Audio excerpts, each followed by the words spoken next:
In 1938, a man named Harry is sweating. He's staring at a tiny clear pebble that cost him 3 months of salary, his sanity, and his dream of owning a reliable tractor.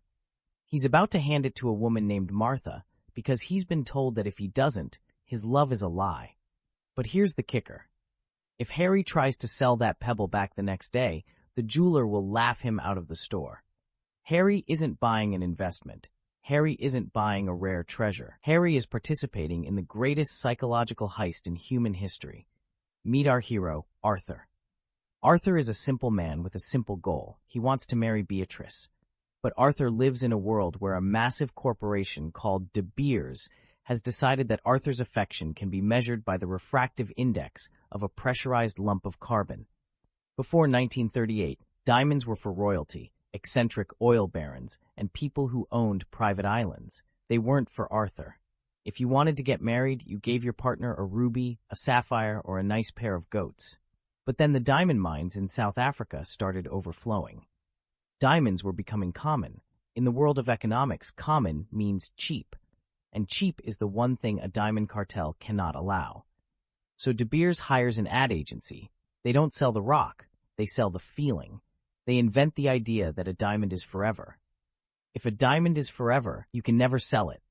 If you never sell it, there's no second-hand market. If there's no second-hand market, the price never drops.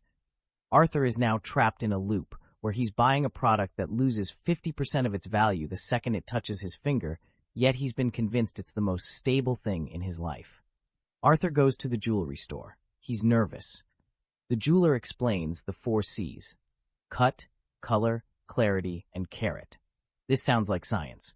It feels like objective value, but really, it's just a way to make Arthur feel like he's solving a complex puzzle instead of buying a shiny pebble. The jeweler tells Arthur he needs to spend 2 months of his salary. This wasn't a law. It wasn't a tradition. It was an ad campaign. De Beers literally wrote the rules of romance. They sent lecturers to high schools to tell young girls that a diamond was the only way to know a man was serious. They gave diamonds to movie stars to wear on the red carpet. They created a world where a woman without a diamond felt like a woman without a husband. Arthur is now staring at his bank account. He has enough for a down payment on a house, a trip around the world, or a rock the size of a pea.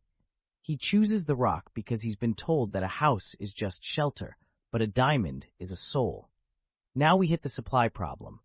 If everyone starts buying diamonds, won't the price go down because of the high volume? Not if you control every single mine on the planet.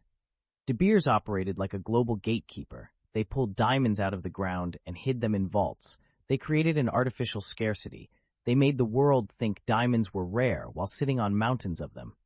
Arthur buys the ring. He's broke, but he's proud. He proposes to Beatrice. She says yes. They are happy. For exactly 3 years. Then, the Great Depression of Arthur's personal life hits. He loses his job. He needs cash fast. He takes the ring back to the store. This is the moment of truth. This is where the narrative falls apart. The jeweler looks at the ring and offers Arthur 10% of what he paid. Arthur is confused. He says, but diamonds are forever. The jeweler says the diamond is forever, but the price is a fantasy. Because De Beers has spent a century making sure there is no easy way for a regular person to sell a diamond, the price only goes one way, up for the buyer and down for the seller. Arthur realizes he didn't buy a symbol of love. He bought a membership to a club where the entry fee is your life savings and the exit value is a sandwich. He realizes that rarity is a marketing trick. He realizes that tradition is just an old advertisement that nobody bothered to fact-check. So Arthur walks out of the store. He still has the ring. He still has Beatrice.